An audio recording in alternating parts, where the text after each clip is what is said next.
Hi friends, the जब junction में आपका स्वागत है। हम लोग भूगोल के अंदर भारत की स्थिति को पढ़ रहे थे और हमने वहां पे बताया था आपको कि भारत का क्षेत्रफल कितना है, भारत का जो है तटीय प्रदेश कितना है ना। उसके बाद कर्क रेखा के बारे में चर्चा किया था। तो आइए एक बार हम लोग कल के क्लास को रेपिडली जो है एक बार रिवीजन करते हुए और हम अपने टॉपिक को आगे बढ़ाते हैं। तो सबसे पहले हमने आपको बात किया था कि भारत का नाम भारत क्यों पड़ा। तो हमने आपको बताया था कि भारत के नाम पे जो है भारत का नाम भारत पड़ा, ठीक है। जो कि एक कहानी सुनने में आता है कि जो भरत थे वे बचपन में ही जंगलों में शेर का शिकार करते थे, शेर के दांतों को गिनते थे और उन्हीं के नाम पर जो है भारत नाम पड़ा।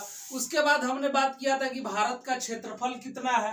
तो अगर हम भारत की क्षेत्रफल की बात करेंगे तो 32,87,263 वर्ग किलोमीटर है, ठीक है। उसके बाद हमने बात किया था कि कर्क रेखा भारत के कितने राज्यों से होकर के गुजरती है और कितने डिग्री पे स्थित है। तो अगर कर्क रेखा की बात करेंगे तो 23 डिग्री 30 मिनट पे स्थित है और भारत के 8 राज्यों से होकर के गुजरती है। हमने नाम भी बताया, एक बार उसको भी रिवाइज करवा देते हैं। गुजरात, राजस्थान, मध्य प्रदेश, छत्तीसगढ़, झारखंड, पश्चिम बंगाल, त्रिपुरा और मिजोरम, यानी कि इन राज्यों से होकर के जो है कर्क रेखा गुजरती है। उसके बाद हमने बिंदु वगैरह की बात किए थे। तो आइए आज का हम अपना टॉपिक को आगे बढ़ाते हैं।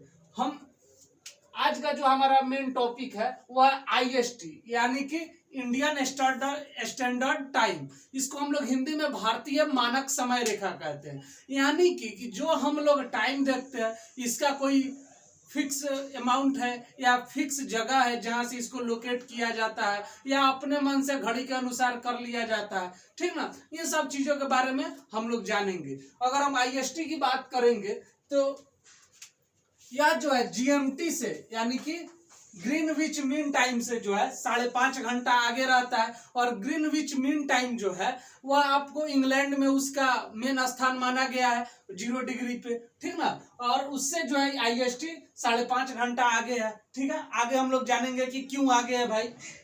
देखिए, तो लगभग 30 डिग्री देशांतर विस्तार के कारण देश को 2 समय मेखलाओं में बांटा जा सकता है।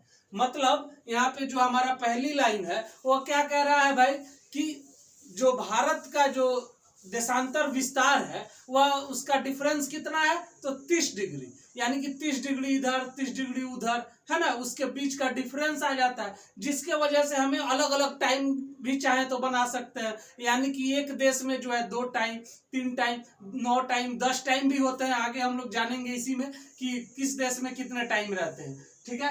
तो हम क्या कर सकते हैं कि 30 डिग्री देशांतर विस्तार के कारण जो है अपने समय मेखलाओं को 2 भागों में बांट सकते हैं। लेकिन इससे क्या होगा, समस्या उत्पन्न हो जाएगी कि भाई आपके क्षेत्र का टाइम कुछ और है, मेरे क्षेत्र का टाइम कुछ और है, रेलवे का टाइम कुछ और है और अदर डिपार्टमेंट का टाइम कुछ और है। अब उसमें आपको ट्रेन पकड़ने में, कोई मीटिंग अटेंड करने में, इन सब चीजों में आपको समस्या हो जाएगी। इसके निवारण के लिए पूरे भारत का एक समय लाया गया कि भाई पूरे भारत को जहां से एक बार हैंडल किया जा सके, भारत के समय को नियंत्रित किया जा सके, समझ गए। तो उसके लिए जो है IST का निर्माण किया गया, यानी कि इंडियन स्टैंडर्ड टाइम, ठीक है। उसके बाद अगर हम बात करते हैं इसका कहाँ पे निर्धारण हुआ तो 82.5 डिग्री यानी कि 82 डिग्री 30 मिनट पूर्वी देशांतर रेखा को जो है भारतीय समय रेखा मान लिया गया। यानी कि जैसे कर्क रेखा 23 डिग्री 30 मिनट से गुजरती है उसमें स्थित है, उसी तरह भारतीय मानक समय रेखा कितना डिग्री पे है तो 82 डिग्री 30 मिनट, यानी कि जो 82 डिग्री 30 मिनट वाली रेखा है वह कौन सी रेखा हो जाएगी, IST हो जाएगी, ठीक है। उसको मान लिया गया और यह रेखा जो है मिर्जापुर के नैनी नामक स्थान से होकर के गुजरती है, ऐसा माना जाता है, ठीक है। तो कहां से गुजरती है भाई IST तो नैनी नामक इलाहाबाद के उत्तर प्रदेश राज्य में मिर्जापुर इलाहाबाद के पास में जो है पड़ता है नैनी, है ना। तो नैनी नामक जगह से होकर के गुजरती है, ठीक है। उसके बाद जो यह भारतीय मानक समय रेखा है कितने राज्यों से होकर के गुजरती है? तो भाई भारतीय मानक समय रेखा जो है आपको 5 राज्यों से होकर के गुजरती है। ठीक है, अभी हम इसको मैप पे देखेंगे कैसे। उसका अगला पॉइंट जो हमारा आता है कि कर्क रेखा और भारतीय मानक समय रेखा दोनों आपस में किस जगह पे काटती है, यानी कि किस राज्य में काटती है। ठीक है, उसको देखेंगे लोग।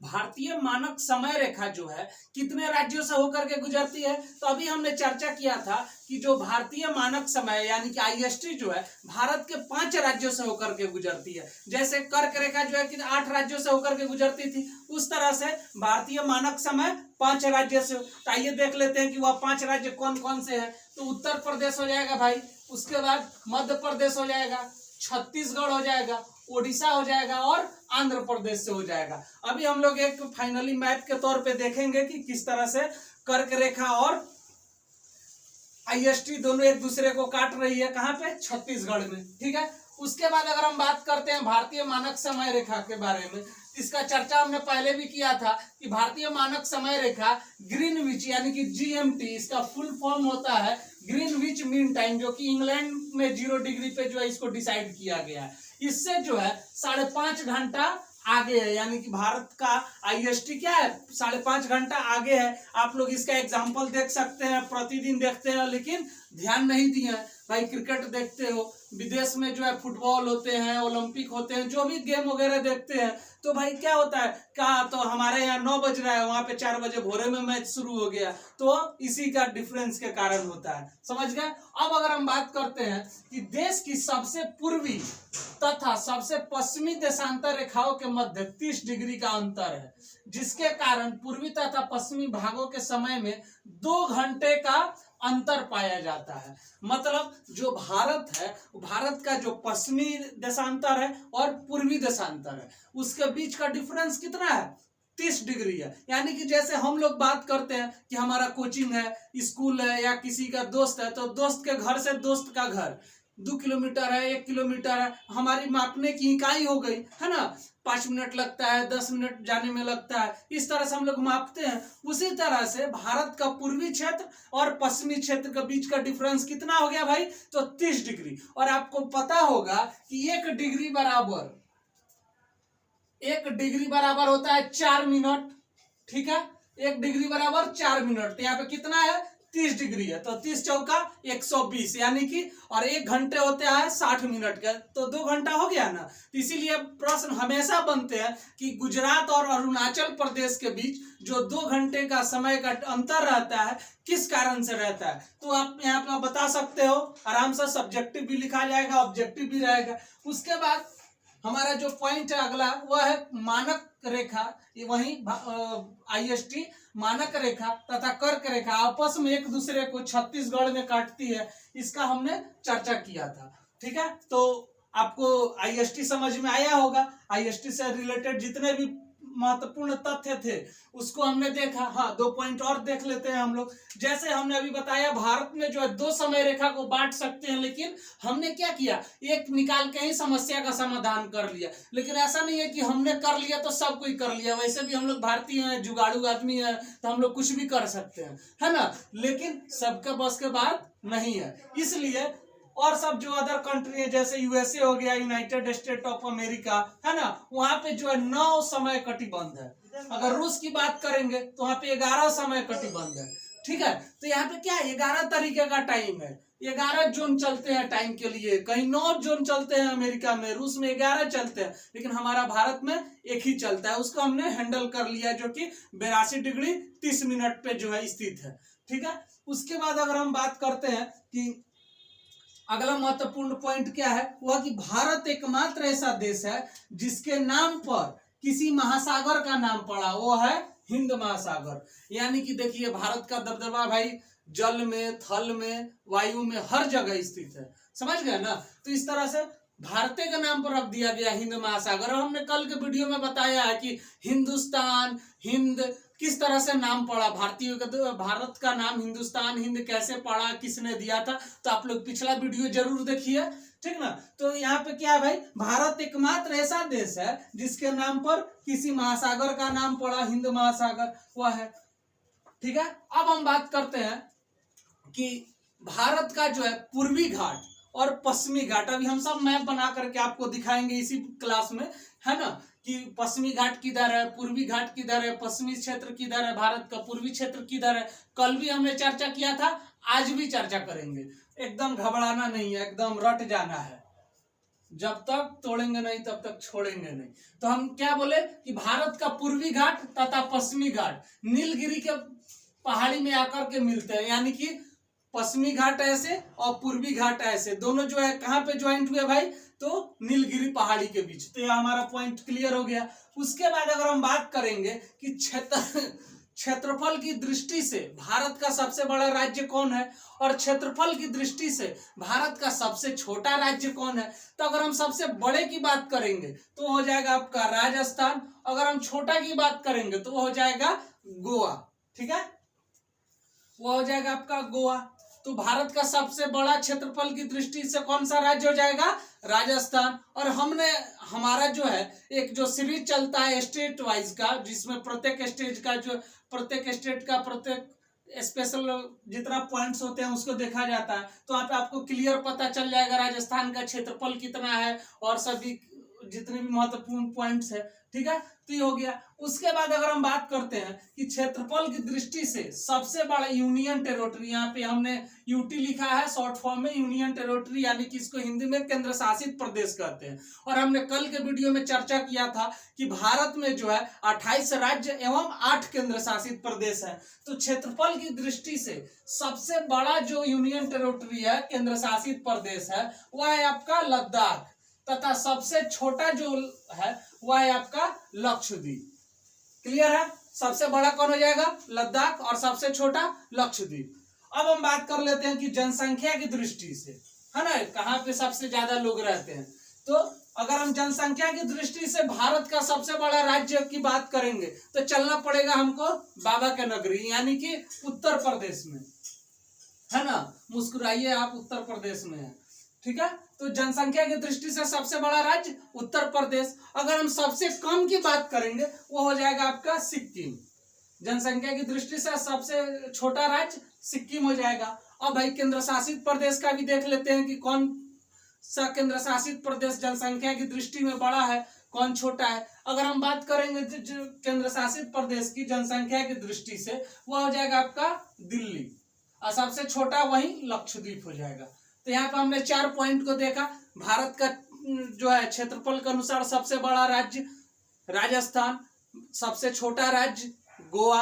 अगर जनसंख्या की दृष्टि से तो सबसे बड़ा राज्य उत्तर प्रदेश, सबसे छोटा राज्य सिक्किम।